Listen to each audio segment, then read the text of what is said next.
Hello, I wanted to do a quick overview of poetry. We are starting our poetry section, and we're even doing a poetry workshop. So I wanted to give a quick introduction to poetry. I'm going to assume that most of you have an idea of what poetry is, because you have been in school and we have studied it, and poetry is fairly a common thing in literature classes. But I wanted to do a little more formal breakdown of how we write poetry, because you've probably only read a lot of it. You haven't done a lot of writing, but that's okay.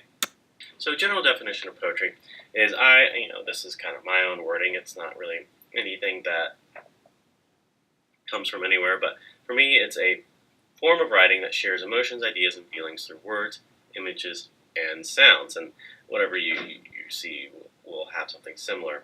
I also say it's a condensed, artful form of expression that attempts to make the personal universal and the universal personal. So it tries to make what's happening to the poet or the speaker in that poem a universal truth, or it's trying to look at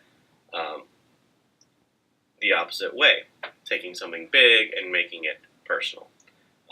So poetry doesn't always have to be personal, but it's about making connections between the poet or the speaker and the reader.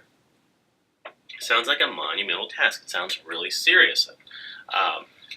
And in some ways, it excludes a lot of different types of poetry, such as children's poems, nursery rhymes, songs, nonsense type poems, a lot of silly stuff that's out there. But poetry is fairly all-encompassing, and even some of these types of poems have a universality to it or a personal thing we take from it. In addition, just because we call it poetry doesn't mean you have to like it. You can like one style of poem and not another style. You can like one poet and not others. You can like one poem by one poet and none of the rest of his or her poems. And that is okay. It's all personal taste. It's what you get out of it as the reader. And of course, it doesn't mean that all poems are good.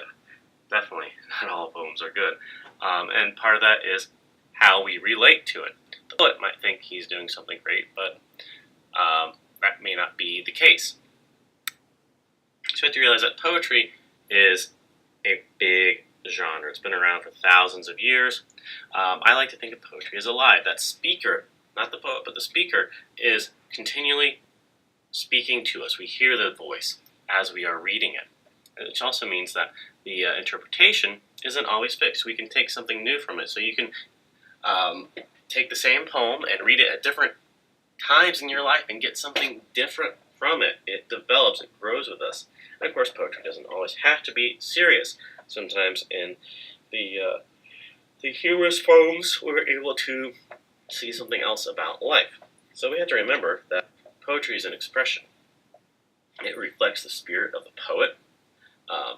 It comes from that poet, and each poet writes differently. We have to really take into consideration who that poet is and not try to apply that poet's writing to other poems that aren't written by that poet. The speaker, who is the voice of the poem, isn't always a poet, so not everything is personal. A poet might be writing, a male poet might be writing the voice of a female, or vice versa, and that is okay. And then there's multiple types of poems for almost any occasion. The genre is huge. We can write all sorts of different types of poems, and we have to just experiment with it. Because poetry is ancient, it's been around for a long time, there's kind of lots of styles and rules. Poetry has existed before writing. It existed in oral recitation, storytelling, the verse that aided in the memorization and the telling of stories. Some of the oldest poems we have written, things like Beowulf, the Odyssey, the Iliad, the Epic of Gilgamesh, all those were oral poems. Lots of them were lost because no one wrote them down, but these happen to exist because somebody wrote down a version of that story. Beowulf, in fact, exists in only one little transcript that almost got lost in a fire.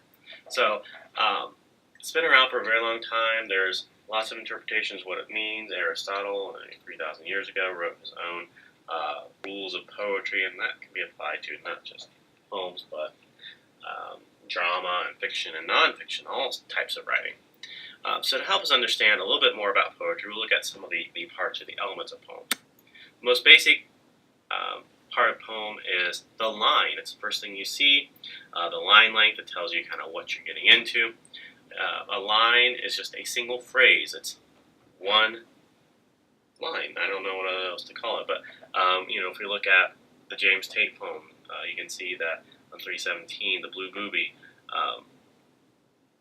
very short lines, and that gives an idea of what this poem is and how we should read it. It doesn't have to be a complete thought. Sentence can continue on through multiple lines. In addition, lines are grouped into stanzas, or you might think of them as paragraphs, and those can play with the form as well of the poem. 2 lines are generally called a couplet, especially if they're rhyming. It's a heroic couplet. There are tercets or triplets, where there are groups of 3. Quatrains, those are our most familiar kind. That's a group of 4. Most of the song lyrics and ballads are quatrains. And then there's sextets, octets, all sorts of things. Some poems aren't really developed into stanzas, like a sonnet is 14 lines, and it can exist as just 14 lines, or it can be broken down into 8 and 6, or 8 and 3 and 3. It really depends on what the poet feels like. In addition to the lines, there's the rhyme. Rhyming is probably the most identifiable element of poetry. It's words that sound similar, usually at the end of the word. What it does is it adds musicality to the poem, it aids in memorization, but it also calls attention to the words. So if you have a rhyme where there's 2 opposing ideas, it calls attention and maybe just the meaning of the poem a little bit. But of course, not all poems have to rhyme. Not anymore, at least. When we look at how we read poems, there's the end stop. This is our line, where the line of a poem ends. Usually the phrase or breath, there's punctuation or something like that, and your reading is paused. Most people read poetry as end stop, though it's not always needed to do that. I prefer enjambment, where you continue the thought through the breath through one line to the next. And so it really depends on how you read the poem. Again, if we look at 317, the Blue Booby, you could read it with end stop. The blue booby lives on the bare rocks of Galapagos and fears nothing. You can do that. It adds for heightened dramatic reading. You're paying attention to the end of each line, and the weight of each line is on that last word. Enjambment would be, the blue booby lives on the bare rocks of Galapagos and fears nothing. It's a more natural rhythm, and it reads more like words speaking. So enjambment or an end stop, it really depends on how you want to read the poem. Next we have alliteration, which is playing with the words, how the words come together. It's the sounds, either it's beginning sounds or the vowel sounds that tie these words together and create this rhythm and musicality. And that can be broken down into assonance and consonants. Assonance is repeated vowel sounds, such as in Edgar Allan Poe's The Raven, the sounds of nevermore, Lenore, night's plutonium shore, adds its gloom and weight. Consonants, they can be hard sounds that adds to the musicality, more percussive element. Then all poems are broken down, all formal poems are broken down into this idea of meter, which is a number of beats based on accented syllables. You're probably familiar, you heard of iambic pentameter. Shakespeare writes in it a lot. That's 5 beats of a specific stress pattern. That pattern is what we call the feet. It's the rhythm of that meter. And 4 very common feet. There's iambic, which is unstressed and stressed. So it's da-dum, da-dum, da-dum, da-dum.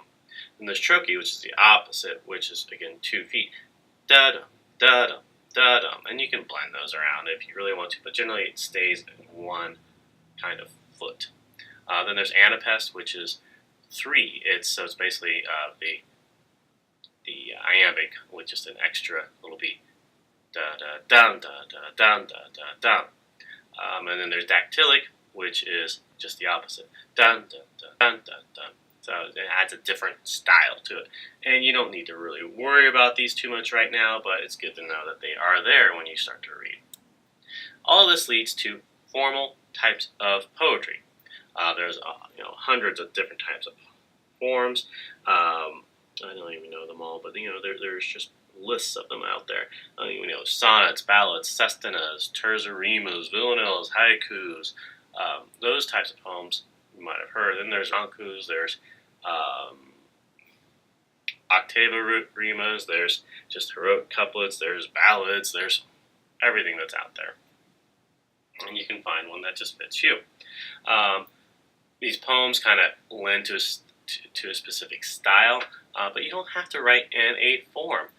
We can think of poetry as free verse, but we let a poem take its own shape. You might be writing a poem and say, well, this would be better off as a sonnet. Great, make it a sonnet and see what happens. But all in all, poetry is about your expression. I don't want you to get too caught up in the rules. I don't want you to worry about what is right. Think about the idea that you're trying to convey in a condensed form, and then try to say that, and that'll help you out with poetry, and will help you out with how we read it. So, good luck.